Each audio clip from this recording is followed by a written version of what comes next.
116వ కీర్తన దయచేసి మరి 116 వచనాన్ని చదివి అందరికి కూడా మాట చెప్తాం. మరణము నుండి నా ప్రాణమును, కన్నీళ్లు విడవకుండా నా కన్నులను, జారి పడకుండా నా పాదములను నీవు తప్పించి ఉన్నావు. దేవుని స్తోత్రం. హల్లెలూయా. పిల్లరా, మరి కన్నీళ్లు విడవకుండా మన ప్రాణమును, మరణము నుండి కన్నీళ్లు విడవకుండా మన కన్నులను, జారి పడకుండా మన పాదములను ఆయన తప్పించి మన జీవితంలో అనేకమైన మేలు చేసిన దేవుడు, మన మంచి దేవుడు, మన యేసు ప్రభు ఒక్కడే. దేవుని స్తోత్రం. హల్లెలూయా. గమనించినట్లయితే ప్రియులారా, మరణము నుండి అని మనం చూసుకున్నట్లయితే మరణం అనేది మానవులకు ఎన్ని విధాలుగా సంక్రమిస్తుందని మన బైబిల్లో చూసినట్లయితే మొట్టమొదటిగా మరి బైబిల్ అని చెప్పి పాపం వలన వచ్చే జీతము మరణము అని దేవుని యొక్క వాక్యం. దయచేసి రోమిలకు రాసిన పత్రిక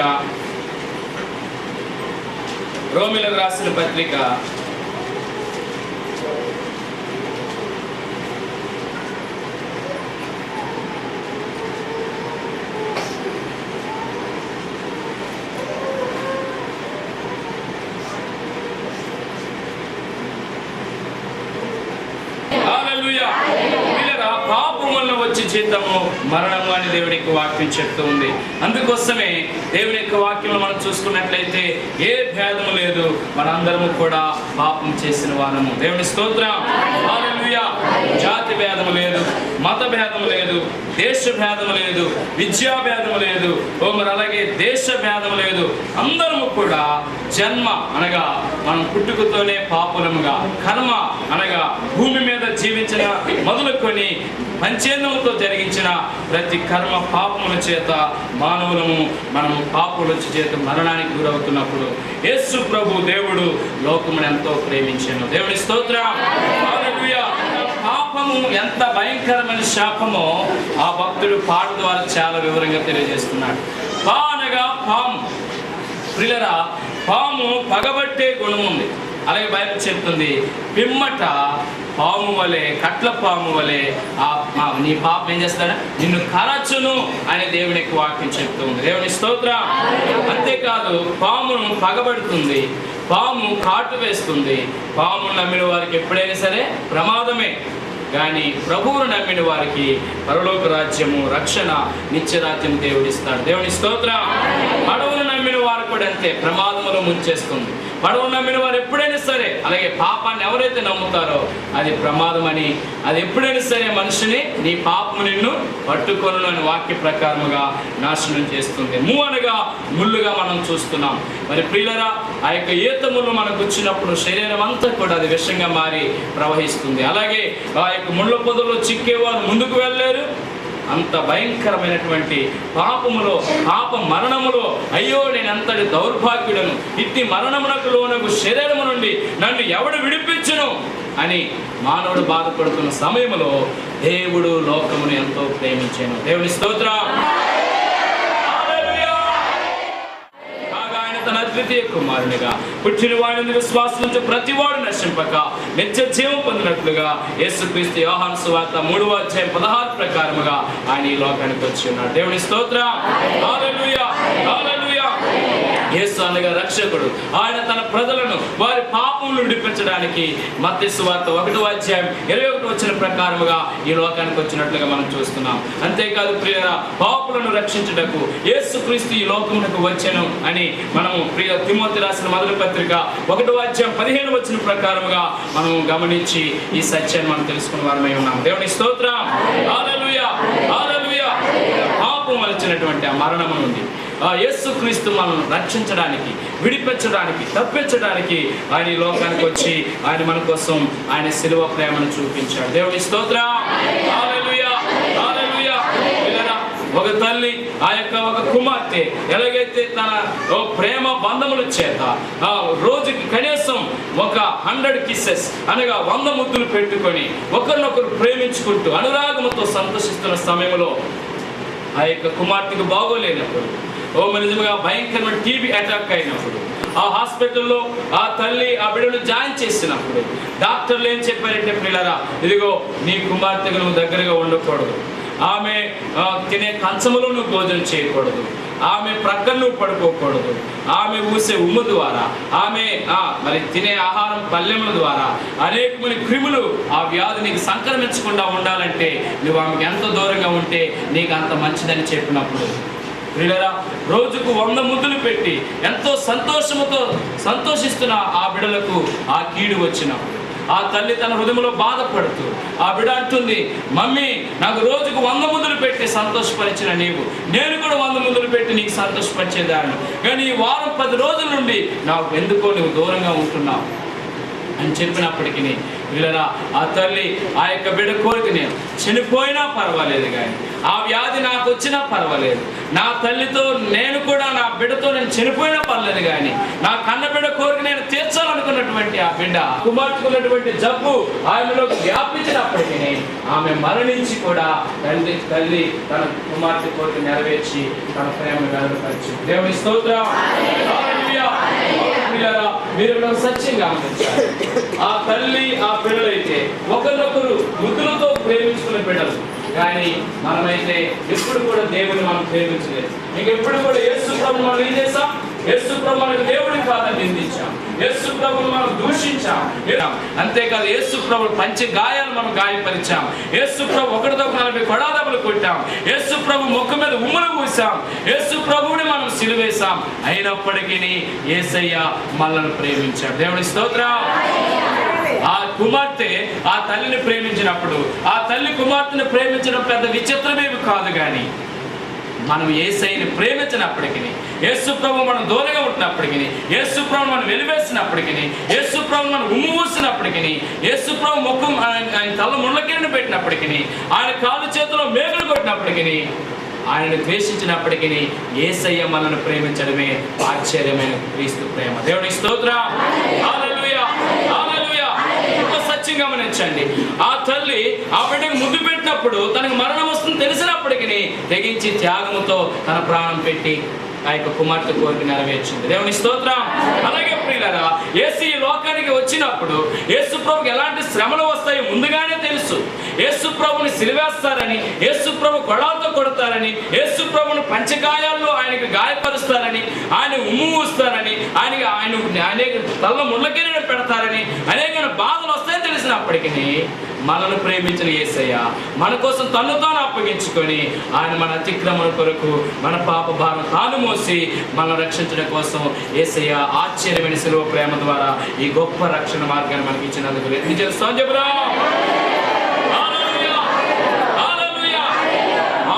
వచ్చిన మరణం నుండి రక్షించడానికి ఓ ప్రియ సహోదరి సహోదరుడా, మనము దోషకులం, హింసకులం, మనం నిజంగా చీకటిలో ఉన్నవారు, యేసు ప్రభు అంటే ఎరిగిన వారమైనప్పటికీ యేసే మనం ప్రేమించి మన దగ్గరికి వచ్చి మన కోసం ఆయన సిలువలో మరణించి మన కోసం ఆయన సిలువలో తన ప్రాణం పెట్టి ఆయన కాచిన రక్తం ద్వారా మన పాపములను కడిగి ఎంత గొప్ప రక్షణ భాగ్యం ఇచ్చిన దేవునికి చప్పట్లు కొట్టండి.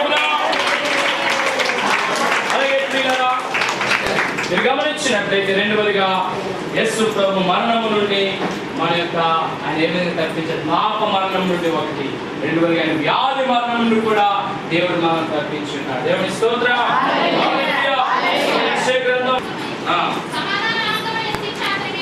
దయచేసి 4వ వచనం, నిత్యముగా అతను మన రోగములను భరించెను, మన వ్యసనములను వహించెను, ఆయనను మొత్తబడివని గాను దేవుని వల్ల బాధపడివని గాను శ్రమ నొందినవని గాను మనం అతన్ని ఎంచితిమి. దేవుని స్తోత్రం. హల్లెలూయా. నిత్యముగా అతను మన రోగములను భరించెను. ప్రియులారా మీరు యోహాను సువార్త 11వ అధ్యాయానికి వెళ్తే అక్కడ వెంటనే యేసు ప్రభు యొక్క ఆ సహోదరులైనటువంటి ఆ మరియా మార్తలు యేసు ప్రభువుకి కొంతమంది యూదుల్ని పెద్దల్ని పంపించారు. యేసు ప్రభువా మరి నీకు ఇష్టమైనటువంటి లాజరు, నువ్వు ప్రేమించినటువంటి లాజరు మరణకరమైన వ్యాధితో బాధపడుతున్నాడు, మీరు అర్జెంటుగా వచ్చి నా కుమారుని మీరు బ్రతికించాలి, దయచేసి లాజర్ను మీరు ప్రేమించాలని చెప్పినప్పుడు సరే నేను వస్తాను పదా అని యేసు ప్రభు చెప్పి ఆయన మరి 1 రోజు అయిపోయింది, 2 రోజులు అయిపోయింది, 3 రోజులు అయిపోయింది, 4 4 రోజుల తర్వాత యేసు ప్రభు బేతనియ గ్రామానికి మరియ మాతల ఇంటికి వచ్చినట్లుగా మనము యోహాను సువార్త 11వ అధ్యాయం మనం చదువుతూ ఉన్నాం. దేవుని స్తోత్రం. హల్లెలూయా, హల్లెలూయా. పిల్లలు మీరు గమనించండి, యేసు ప్రభు వెళ్ళేసరికి ఆ మరణకరమైన జబ్బు రావడం, ఆ లాజరు చనిపోవడం, అతన్ని యూదులందరూ సమాధి చేయటం, ఇవన్నీ కూడా జరిగినట్లుగా మనం చూస్తూ ఉన్నాం. యేసు ప్రభు వెళ్ళినప్పుడైతే అక్కడ ఉన్న యూదులు ఆ మరియ మాతను ఏడుస్తున్నప్పుడు వారు యేసు ఏడుపును చూచి యేసయ్య కలవరపడి యేసు కూడా వారితో పాటు ప్రేమించి కన్నీరు కార్చినంత మంచి కుటుంబం. దేవునికి స్తోత్రం. హల్లెలూయా, హల్లెలూయా. కన్నీరు కాచి వారి కన్నీరు తుడిచి పునరుత్థానమును జీవమును నేనే, నా యందు విశ్వాసం ఉంచండి, ఈ వ్యాధికైన మరణము చేత మరణించిన తిరిగి బ్రతుకుతాడని చెప్పి వెంటనే యేసు ప్రభు సమాధి దగ్గరికి వెళ్ళాడు. శిష్యులారా రాయి దొర్లించమని చెప్పాడు. ఎప్పుడైతే ఆ యొక్క శిష్యులు రాయి దొర్లించారో, ఓ లాజరు బయటికి రమ్మని యేసు ప్రభు చెప్పగానే బిగ్గరగా కేక వేసి లాజరు బయటికి రమ్మని చెప్పగానే వెంటనే చనిపోయిన లాజరు తిరిగి బ్రతికి బయటకు వచ్చాడు. చెప్పకూడదు. మనకు అనేకమైన వ్యాధులు వచ్చాయి, బాధలు వచ్చాయి, రోగాలు వచ్చాయి. ఆ వ్యాధులు, బాధలు, రోగాలు దేని కొరకు వచ్చాయండి? మహిమపరచాలని దేవుడు తన కృప చేత ఆయన మన వ్యాధులను స్వస్థపరిచి మనల్ని బాగు చేశాడు. స్తోత్రం. హల్లెలూయా. బైబిల్ చెప్తుంది, అతడు పొందిన దెబ్బల చేత దేవుని స్తోత్రం. హల్లెలూయా. మన రోగములన్నిటినీ ఆయనే వహించెను అని మన బైబిల్ చూస్తూ ఉన్నాం. దేవుని స్తోత్రం. హల్లెలూయా. వాడు చేసిన పాపాన్ని బట్టి వాడికి శాపం, ఎయిడ్స్ వ్యాధి. కానీ స్వైన్ ఫ్లూ వ్యాధి ఎంత భయంకరం చూడండి. వాడేం పాపం చేశాడండి? ఎవడో గాలి పీలిస్తే ఆ సోషల్ వ్యాధి వచ్చేస్తుంది. వెంటనే ఏమైపోతున్నారు? చాలా భయంకరం. స్వైన్ ఫ్లూ ఆ యొక్క వ్యాధి ఒకరోజు దానికి మందు కూడా లేదండి. ఇప్పటికీ కూడా ఆ వ్యాధి చాలామంది ఇప్పటికీ కూడా టీవీలో మనం చూస్తున్నాం. చాలామంది అలాంటి భయంకరమైనటువంటి యాంత్రికరణ అనే వ్యాధి అనమాట. అంటే అది సూక్ష్మ క్రిములతో పొల్యూషన్ ద్వారా గాలిలో కలిసిపోయింది అనమాట.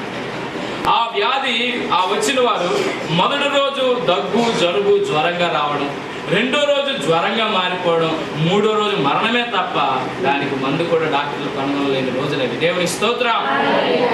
అప్పుడు మీరు గమనించినట్లయితే ప్రియ సహోదరి సహోదరులారా, ఆ రోజుల్లో అప్పుడు ఏం చేశారంటే డాక్టర్లు అందరూ కూడా రక్త పరీక్షలు పెట్టారు. దీనికి ఒక టీకా మందు కనిపెట్టాలని, దీనికి ఒక డ్రాప్స్ కనిపెట్టాలని రక్త పరీక్ష చేస్తే మీరు గమనించండి ప్రియులారా, ఆ యొక్క ఒక ఊరిలో ఒక స్కూలులో ప్రేమ కుమార్ అనే 12 సంవత్సరాల బాలుడు రక్తం, దాని టీకా పనికొచ్చే రక్తం దొరికిందండి. దేవుని స్తోత్రం.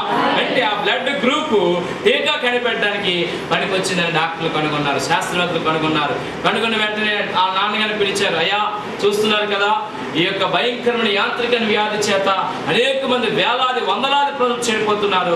దాన్ని బ్రతికించాలంటే, ఆ ప్రజలు దాన్ని చనిపోకుండా టీకా మందు కనిపెట్టాలంటే మీ కుమారుడు రక్తం, ప్రాణం మాకు కావాలి. మీరు ఇచ్చినట్లయితే మేము ఈ ప్రజలందరికీ మందు కనిపెడతామంటే వెంటనే ఆ యొక్క ప్రియ సహోదరులారా, ఆ యొక్క మరి తండ్రి ఏం చెప్పాడంటే, అయ్యా, నా కుమారుడు రక్తం వల్ల ఈ దేశానికి విడుదల, స్వస్థత కలుగుతున్నట్లయితే మీరు నా కుమారుడు యొక్క రక్తాన్ని తీసుకొని మీరు ఆ మందు కనిపెట్టని అని చెప్పి ఇచ్చేసాడండి. దేవునికి స్తోత్రం. వెంటనే ఆ కుమారుడు రక్తం ఆ యొక్క నరనాళాలకు పెట్టి ఆ యొక్క బాటిల్లోకి తీసి వెంటనే ఇమీడియట్లుగా మరి డే అండ్ నైట్ వర్క్ చేసి ఆ టీకా మందు కనిపెట్టి పోలియో డ్రాప్స్ ఎలాగైతే ప్రతి ఊరిలో బడి దగ్గర ప్రతి ఇంటికి చిన్నపిల్లకి వేస్తున్నారో అలాగే ప్రతిరోజు ప్రతి గ్రామంలో కూడా ఆ మందు వేయగానే ఆ యాంత్రికమైన యొక్క వ్యాధి ఆ బిడ్డ యొక్క రక్తం వల్ల తయారైన టీకా మందు చేత ఏమైపోయిందండి?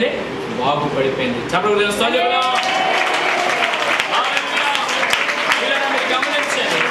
మీరు ఒక సత్యాన్ని మీరు గమనించండి ప్రియులారా, మన యొక్క రక్తములో ఆ యొక్క ఒక బిడ్డ ప్రేమ కుమార్ అనే రక్తములో భగవంత్ దాస్ అనే తండ్రి ఆ కుమారుని ప్రేమించి ఆ కుమారుని కూడా దేశం కోసం, ప్రజల కోసం తన ప్రాణాన్ని రక్తం కాచినప్పుడు, చిందించినప్పుడు, లేదా తన ప్రాణం పెట్టినప్పుడే ఆ యాంత్రిక వ్యాధికి మందు దొరికింది, టీకా దొరికింది. దేవుని స్తోత్రం.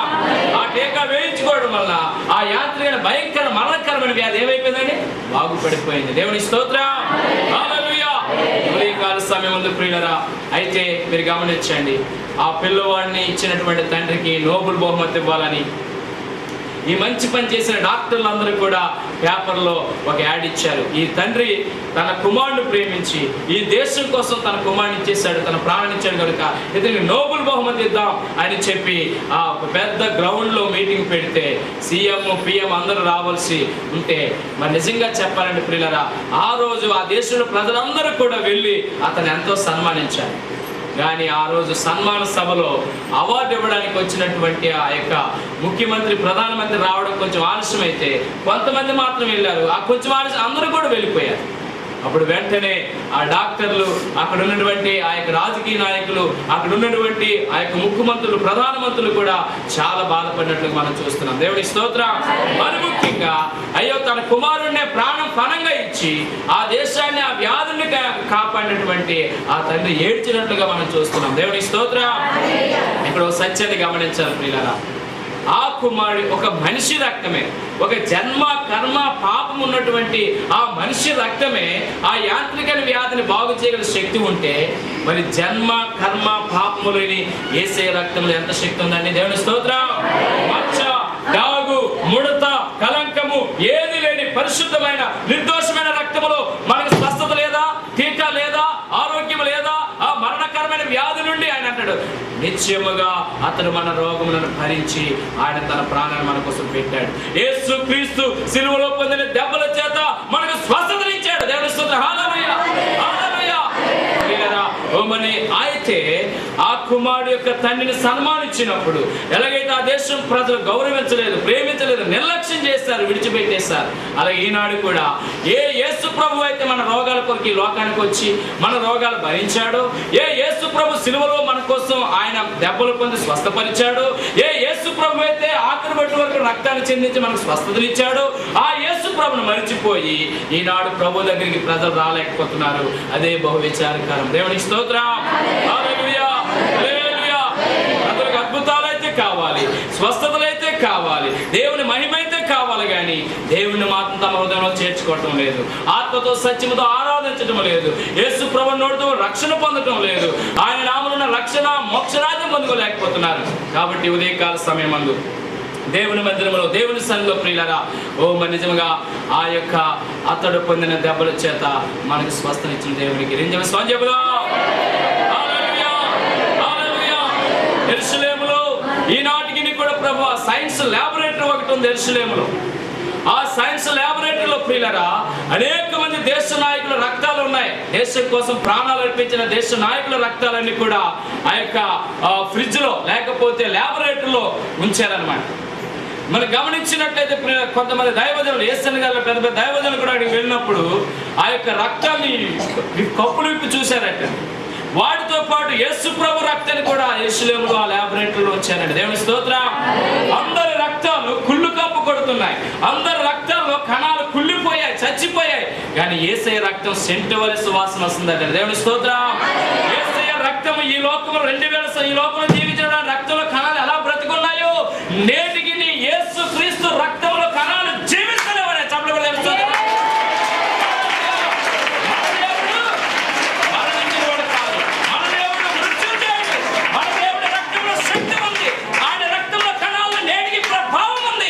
నమ్మినట్లయితే అతను పొందిన దెబ్బల చేత అది ఎంతటి మరణకరమైన వ్యాధి నుండి అయినా ఆనాడు లాజరుకే కాదు ఈనాడు నీకు కూడా స్వస్థపరచగల శక్తి గల దేవుడై ఉన్నాడు. అందుని బట్టి ఏం చేస్తావు చెప్పుదా.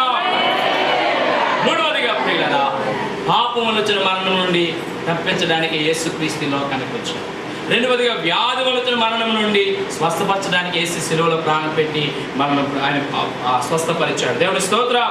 మూడవదిగా ప్రియులారా, సాతాను సంబంధమైన మరణం నుండి కూడా ఆయన మనల్ని విడిపించడానికి ఈ లోకానికి వచ్చాడు. దేవుని స్తోత్రం. హల్లెలూయా, హల్లెలూయా. దేవుని వాక్యం చెప్తుంది యోహాను సువార్త 10:11 చదివినట్లయితే దొంగతనమును హత్యను నాశనము చేయుటకు వచ్చును గాని మరి దేనికి నీ రాడు, నేనైతే గొర్రెలకు సమృద్ధిగా జీవము కలుగు చేయటానికి వచ్చి తినని యేసు ప్రభు చెప్పాడు. దేవుని స్తోత్రం. హల్లెలూయా, హల్లెలూయా. ఆ దొంగ సాతాను, ఆ సాతానైన శత్రువు అపవాది నిజముగా హత్య చేయాలని నాశనం చేయాలని వచ్చాడు, కానీ యేసు ప్రభు అయితే ఆ యొక్క సాతాను యొక్క చేతిలో నుండి ఆ మరణపు కోరలు విరిచి మనల్ని విడిపించడానికే యేసు క్రీస్తు లోకానికి వచ్చాడు. దేవుని స్తోత్రం. హల్లెలూయా, హల్లెలూయా. ఒక సత్యాన్ని మనం గమనిద్దాం ప్రియులారా. యేసు ప్రభు వారు ఒక చక్కని మరి అనేకమైన ఉపమానాలు మనం బైబిల్ గ్రంథంలో మనం చూస్తూ ఉన్నాం. అక్కడ మీరు గమనించినట్లయితే ఒక తండ్రి ఆ చెవిటి మోగ దయ్యం పట్టినటువంటి వ్యక్తిని యేసు ప్రభు దగ్గరికి తీసుకొచ్చాడు. మొట్టమొదటిగా యేసు ప్రభు శిష్యుల దగ్గరికి వెళ్ళాడు. యేసు ప్రభు శిష్యులు ప్రార్థన చేశారు, కానీ ఆ చెవిటి మోగదయ్యం వెలగొట్టబడలేదు. దేవుడి స్తోత్రం, హల్లెలూయా. అయితే ప్రియులారా, అది ఎరిగినటువంటి యేసు ప్రభు ఆ రాత్రంతా ఉపవాసం ఉండగా తెల్లవారేసరికి ఆ తండ్రి తన కుమారుడు తీసుకుని వెళ్ళాడు. అయ్యా, నా కుమారుడికి చెవిటి మోగదయ్యం పట్టేసింది. అంతేకాదు, అది తరచుగా నీళ్ళ దగ్గర, అగ్ని దగ్గర అతను ఏం చేస్తుంది? పడదోసేస్తుంది. మోక్ష వ్యాధి వచ్చినట్లుగా. అంటే తరచుగా అతను నాశనం చేయవాలని వచ్చేస్తుంది. నీ వలనైతే దయచేసి నా కుమారుడిని మీరు బ్రతికించి సహాయం చేయను ఆయన అని చెప్పి అతన్ని వేడుకున్నాడు. దేవుని స్తోత్రం. ఇంకా బైబిల్లో చూసుకున్నట్లయితే ఎక్కువగా అక్కడ గెరాసేను ప్రాంతంలో కూడా ఒక వ్యక్తిని 2000 దురాత్మలు ఒంటి మీద బట్టలు లేకుండా రాత్రి పగలు కేకలు వేస్తూ తన యొక్క శరీర వస్త్రం లేకుండా తన దేహాన్ని గాలి భయంకరమైనటువంటి దుస్థితిలో ఉన్నప్పటికీ యేసు ప్రభు వారు విడిపించినట్లు మనం చూస్తూ ఉన్నాం. దేవుని స్తోత్రం, హల్లెలూయా, హల్లెలూయా. గమనించండి ప్రియులారా, ఎప్పుడైతే యేసు ప్రభు ఆ పిల్లవాడిని చూచాడో వెంటనే అతడు నేల మీద పడిపోయాడు. అపవాదిని యేసు ప్రభు ఎప్పుడైతే గద్దించాడో నురుగు కార్చుకొని విలవిల్లాడించి వాడిని విడిచిపెట్టి ఏం చేశాడండి? వదిలిపోయింది. దేవుని స్తోత్రం, హల్లెలూయా. ఎప్పుడైతే వదిలిపోయిందో అతడు స్వస్థ చిత్తుడై ఆ చెవులు వినబడుతున్నాయి, మాట్లాడుతున్నాడు. ఇప్పుడు క్షేమముగా అతడు బాగు చేయబడినట్లు మనం చూస్తూ ఉన్నాం. దేవుని స్తోత్రం, హల్లెలూయా, హల్లెలూయా. ఉపవాసం ఉండి కన్నీరు కార్చి ప్రార్థన చేద్దాం. అందుకోసం హోల్ నైట్ ప్రార్థనలు, అందుకోసం ఉపవాస ప్రార్థనలు, అందుకోసమే విజ్ఞాపన ప్రార్థనలు మనం చేసినప్పుడు దేవుడు గొప్ప శక్తిమంతుడు. దేవుని స్తోత్రం, హల్లెలూయా. ఆకాశం తెరవబడుతుంది, దేవుని శక్తి దిగి వస్తుంది, ఎరుకో కోటలు కూలిపోతాయి. దేవుని స్తోత్రం, హల్లెలూయా. సాతాను తల చెడగొడబడుతుంది. దేవుని స్తోత్రం, హల్లెలూయా. అపవాదికి లయపరచబడతాయి. దేవుని స్తోత్రం. మనము గాని ప్రార్థిస్తే, మనము గాని ఉపవాసం ఉంటే, మనము గాని కన్నీరు కారిస్తే నీకు విరోధంగా రూపించు ఏ ఆయుధం వద్దని. దేవుని స్తోత్రం. ఈ దినములన్నిట ఏ మనుష్యుడు ప్రియులారా. అంతేకాదు, మన దేవుడు గొప్పవాడు, మన దేవుడు శక్తిమంతుడు, మన దేవుడు మంచి కార్యములు చేయవాడు. అయితే మనము ఆయనకి ప్రార్థన చేయాలి, ఉపవాసం ఉండాలి. హోల్ నైట్ ప్రార్థనలు అందుకోసమే, ఉపవాస ప్రార్థనలు అందుకోసమే, విజ్ఞాపన ప్రార్థనలు అందుకోసమే. దేవుని శక్తి మన గ్రామాల్లో, మన జిల్లాలోకి, మన రాష్ట్రంలోనికి రావాలి. ఎరుకో కోడలు కూలిపోవాలి, సాతాంతాలు చినిగిపోవాలి, వాడి నోటి బంధకాల్లో బందీలైన వారు విడుదల పొందాలి. ఆనాడు దానియేలు ప్రార్థన చేస్తే సింహపు నోరు మూసిన దేవుడు ఈరోజు మనం ప్రార్థన చేస్తే వాడి నోరు మూయలేడా? ఆనాడు దావీదు ప్రార్థన చేసి దేవుని స్తుతిస్తే సింహపు కోరలు చీల్చిన దేవుడు మనం ఈ రోజు ప్రార్థన చేసి కన్నీరు కారిస్తే సింహపు కోరలు చీల్చి బంధించబడినటువంటి గొర్రెలు విడిపించలేడా? తప్పకుండా. నిన్న నేడని శక్తిమంతుడు, ఆయన నామములో గొప్ప శక్తి ఉంది. మనందరూ కూడా కళ్ళు మూసుకుందాం, మనందరూ కూడా ప్రార్థన చేద్దాం. మనందరూ ఆ విధంగా ప్రభు శక్తి చేత ప్రభు కార్యాలు కూడా చూద్దాం. ప్రార్థన. సకలాశీర్వాదములకు కారణభూతుడైన మా పరలోక తండ్రి, నీ పరిశుద్ధమైన ఘనమైన నామమునకు వేలాది స్తుతులు. ఇదిగో నాయన, దైనందిన జీవితంలో నీవు మా జీవితంలో చేసిన మేలును బట్టి, నీ కృపను బట్టి నాయన, నీ కృపయే నా తోడుగా అను ఈ DVD ఆల్బమ్ను విడుదల చేయడానికి మీ కృప ఎంతగానో సహాయం చేశారు. మీ స్తోత్రం. ఎవరైతే ఈ పాటలు కొని వింటున్నారో నాయన, ఎవరి ఇంటిలో అయితే ప్రభా దీనిని చూస్తున్నారో వారి ఇంటిలో, వారి ఒంటిలో, వారి కుటుంబంలో నీ ఆశీర్వాదము, స్వస్థత, శాంతి, సమాధానము వారికి దయచేయండి నాయన.